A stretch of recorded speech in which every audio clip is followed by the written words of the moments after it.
What we know here. Okay, Keller, why was the Stamp Act maybe more controversial than any other of the other acts that were passed by Parliament prior to that?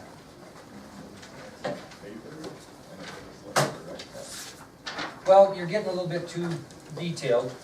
Why, in essence, an overview, was it more of an agitation towards the colonists than the other acts? What made it more of an agitation? Well? There was no representation.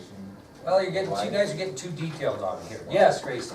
It affected everyone. It affected way more colonists. And you're right in what you said, but it affected way more colonists. Now, it levied a tax on licenses of all different kinds. So Bailey, give me one example of a type of license which was levied a tax on because of the Stamp Act. Advertising?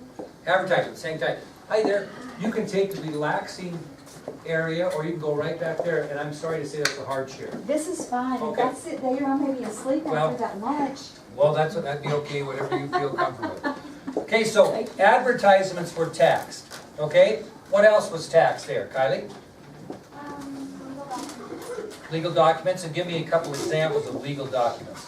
Like, the deed for a house Okay. or receipts. Okay. Or what were the Marriage license. marriage licenses, any kind of a legal document, deeds to land, mortgages on property. Okay, what else? If you were really smart, Soraya, and you did something out of the norm, you'd even have to pay a tax on your what? College diploma. College diploma. Very good. Now, if you were someone that enjoyed a little recreation in your free time, Nick, what else might you get levied a tax on? Playing cards. So we said playing cards, college diplomas, legal documents, advertisements. Did we miss one? Newspapers. Very good. Now, and we mentioned that all such licenses had to bear a stamp that showed the tax had been paid. Now, this is kind of a deeper thought question. I'm going to give it to Taylor because she's all over it today. Why should we not be so angry at Prime Minister Grenville at first when we think about the Stamp Act? Because he gave the colonists an entire year to try to come up with a better solution and they just didn't respond. And they didn't respond. Why do you think they didn't respond, maybe, Sierra? Why didn't they respond? They had a chance to come up with their own tax. They would have never had to have the stamp tax if they could have come up with their own acceptable tax. Why didn't they respond, probably? Because they were mad that they were even putting the pressure on them. Like, Yeah, they- were not in it. They just didn't want to be taxed anyway. So that's a good point, okay? Now, as I mentioned, because of this, the British government was pretty surprised that they were upset about the stamp tax at all. Then we talked about the difference between a direct tax and an indirect tax because the colonists actually had been used to paying an indirect tax. Now, Milo, do you remember what an indirect tax was? It was tax on goods, but it was included in the price of the product. Very good. Usually was included in the price of the product, so it was kind of a hidden tax that they were used to paying. What was the difference? What was a direct tax, Brooke? That why did it make them so upset, this direct tax? And the money went straight to the British government. The money went straight to the British government. Now, let's kind of get ahead of the boat what we talked about yesterday. We said yesterday that actually the colonists had been paying direct taxes before, okay? And we tried to make a point of why they were so upset over the direct tax on the Stamp Act. Why was that? Megan, do you know why were they upset about the Stamp Act, but really weren't upset about paying direct taxes before that? Well, because with the indirect tax, like the tax was like included in the thing and it went back to like, it Okay. went to the seller. Or are you looking So for? I'm looking for why they actually paid direct taxes, but they weren't upset about that. Prior to the Stamp Act, they Oh, had because paid they had direct. representation. Right, who levied the direct tax? All the State government. The state government. So they had a say. So they had taxation with representation, right? Okay, very good. All right, we talked about this whole taxation without representation, and we did mention that all 13 colonies were paying direct taxes in some way or another, but their colonial assemblies, which made up of what? Assembly and the legislature, had passed those laws, so they had some say in that, okay? And they still considered the Stamp Act as taxation without representation. It was unacceptable. Now, give me an example, if you would. Let's see, we'll pick on town a little bit. Give me an example of how the Stamp Act threatened to take money directly from the colonists without their consent. Give me an example of that.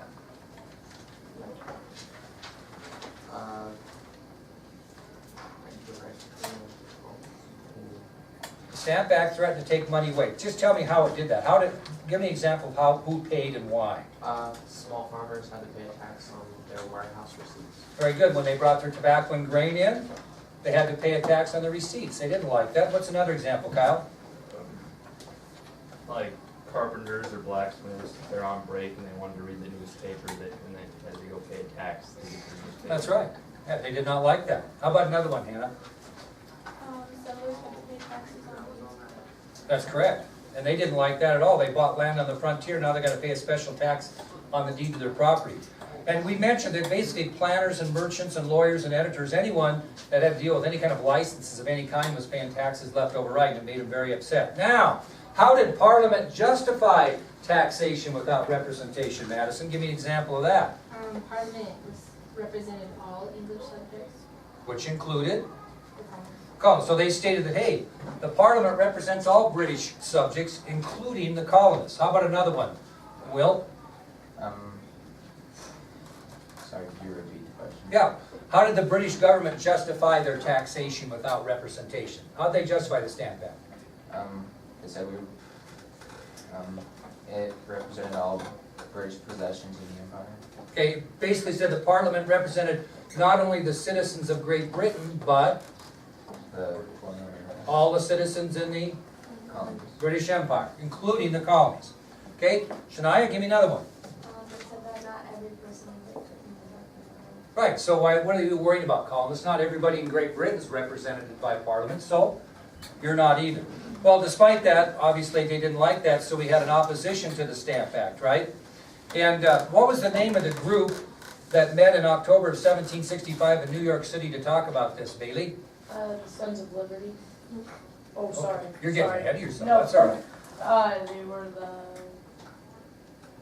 They were A group met in New York in October Oh. 1765. What do they call themselves? Congress. Stamp Act Congress. And Diabeth, how were the colonies represented in the Stamp Act Congress?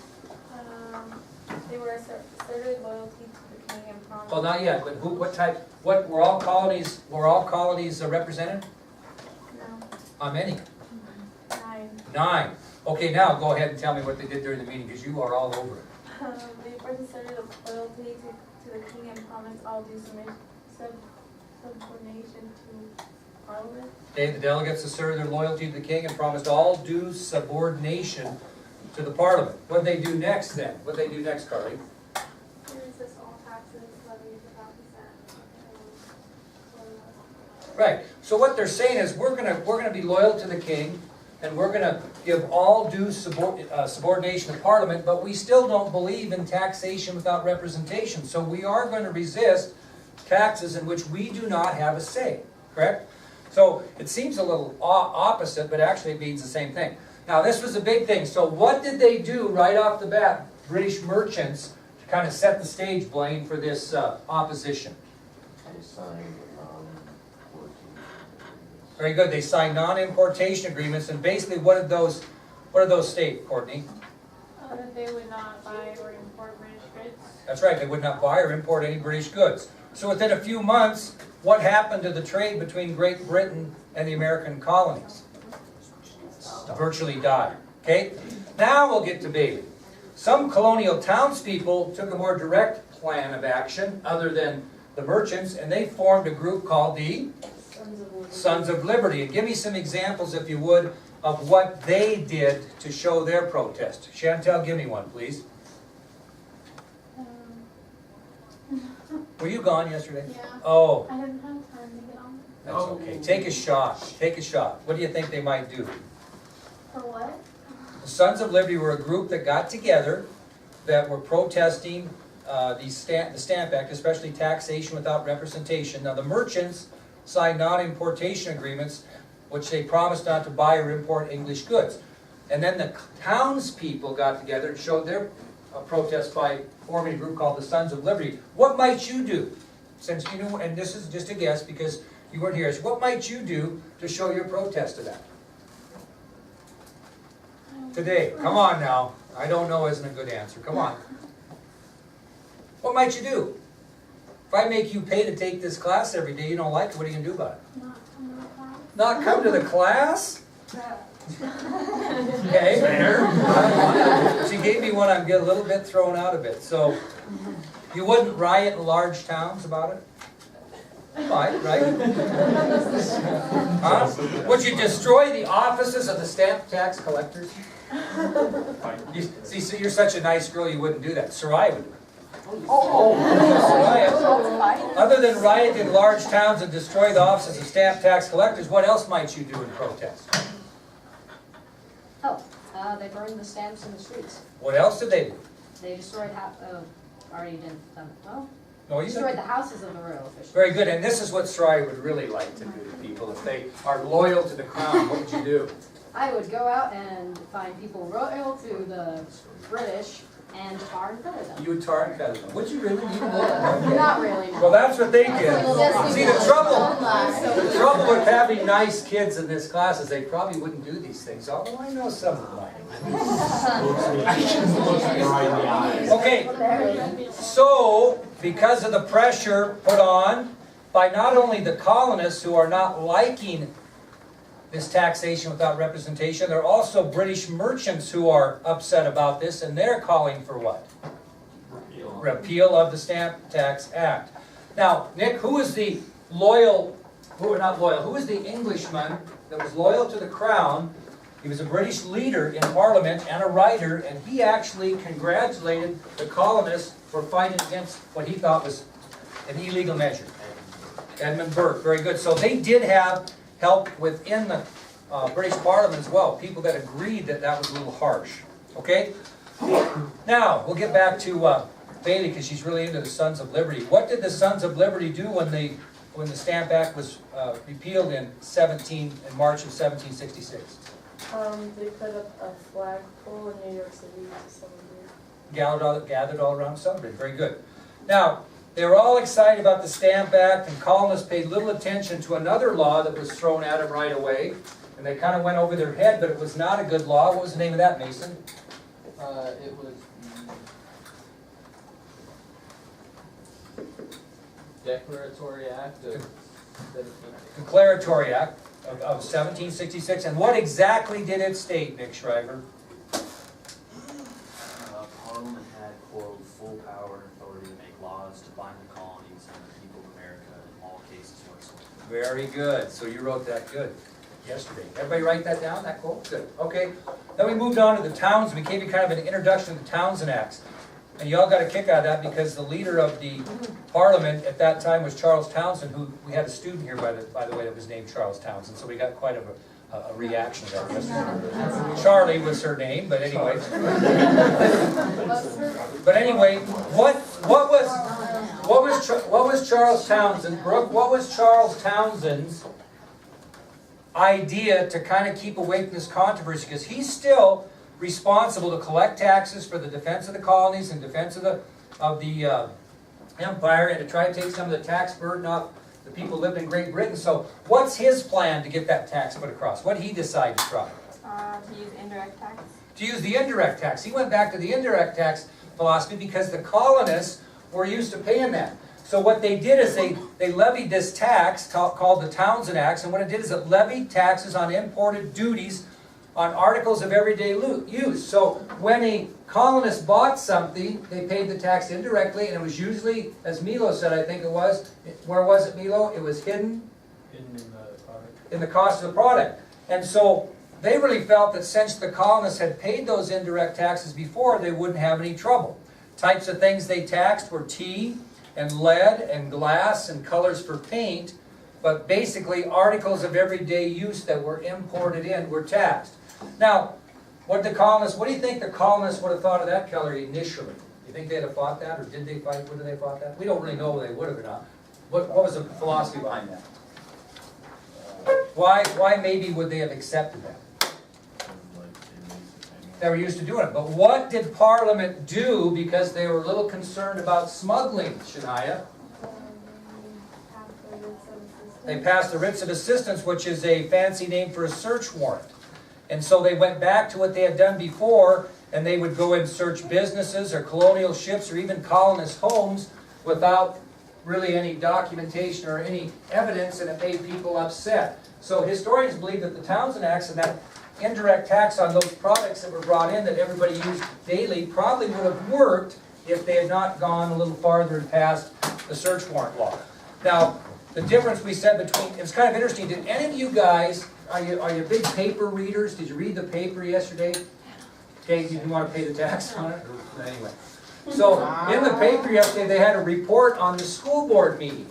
Okay? And the big highlight of the school board meeting was they're going to sue this company because the pools has some problems and they can't get the pool to, or the people that built the pool to fix it right. So now they're thinking they're going to have to sue this company.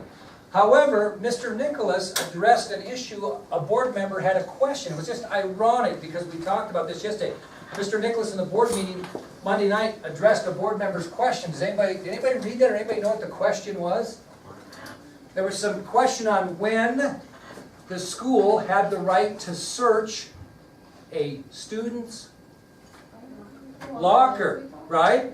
Okay, and Mr. Nicholas explained to the board that since the locker belongs to the school district, that we do not have to have a search warrant to search that locker. It was just ironic because I picked up the paper, because you know the paper comes out at noon now. Did you know that? They don't deliver it anymore. Does anybody know that? Holy moly, big controversy in town. You didn't know it. Guys like me, like you know, want to bring the paper to school and waste the taxpayers' money for about 10 minutes while I read it. But anyway, I didn't get it till noon. Now, and actually it wasn't noon because I went home after this class to get a part for my motorcycle. Let's get it fixed in the shop. And I brought the paper home and I read that and I thought, oh, the class period's over. And I was going to bring it today. Didn't. But Mr. Nicholas addressed that search warrant issue versus the ability for a school to just go in and search lockers. I thought that was kind of ironic. So in colonial times, we mentioned that these British custom officials could enter any vessel or warehouse or home at any time. They could ransack the home any way they wanted. Today's world, if you have a search warrant, you have to have probable cause and you have to be looking for a direct thing in a direct area. That's what you get the search warrant for. In those days, it was Katie bar the door. Search whatever you want. Now, this is where we kind of ended yesterday, right? So this is new stuff. So we'll talk about resentment toward the Townsend Acts and especially these writs of assistance, because those were the things they were upset about. It wasn't so much the tax, but the search warrant. So here's what colonists did to express their resentment of the Townsend Acts.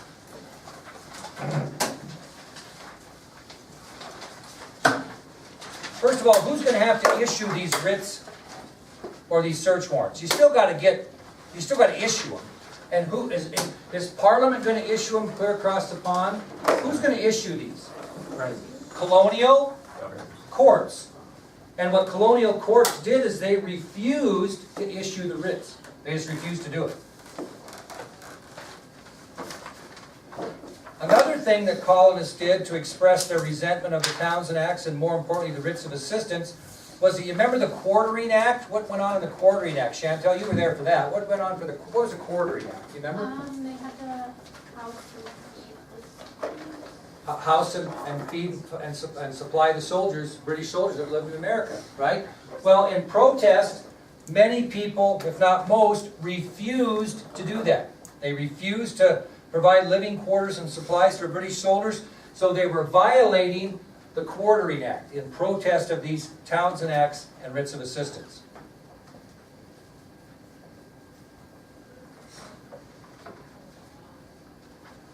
What else might you do if you don't agree with something? If you don't agree with something, that a rule that's put in this school, all of a sudden you can no longer wear watches to school. And you think that's a stupid rule. Now you have, let me make it present day. You can no longer in any way, shape, or form have your cell phone on you at school. And you guys would go crazy. And what would be a way you might handle or protest that in maybe a little more mature manner than tearing Mr. Smith's house down or burning up his house or tarring feathering him? Okay, no, well, not even that radical. Not a sit-out. What do people do when they don't agree with things? They do it in the opposite. They get a petition. So that's the third thing they did. Colonists poured out. They got all kinds of petitions and resolutions and put up pamphlets all over stating how unfair these Townsend Acts were. Okay? How unfair they were. So they tried to do it the right way. They put their anger in pamphlets, resolutions, and petitions.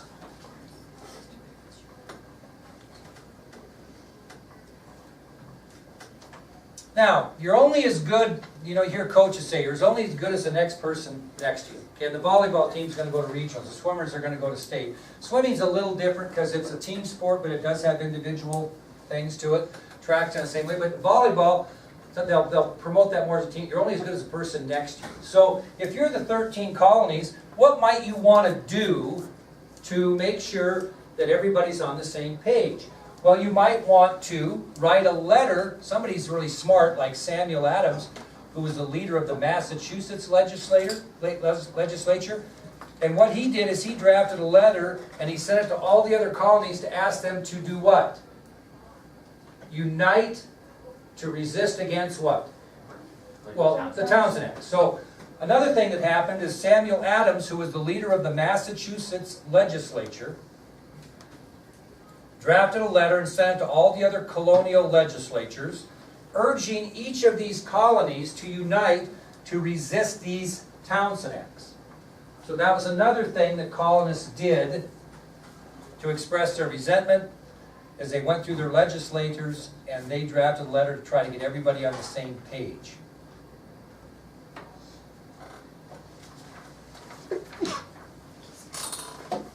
This is kind of interesting. The Virginia House, or the Virginia Assembly, also went farther and they adopted a set of resolutions. The Virginia Assembly, or legislature, adopted a set of resolutions. Okay, Chantel, get in your handy-dandy dictionary and look up resolutions, would you please? How many people think they know what that is?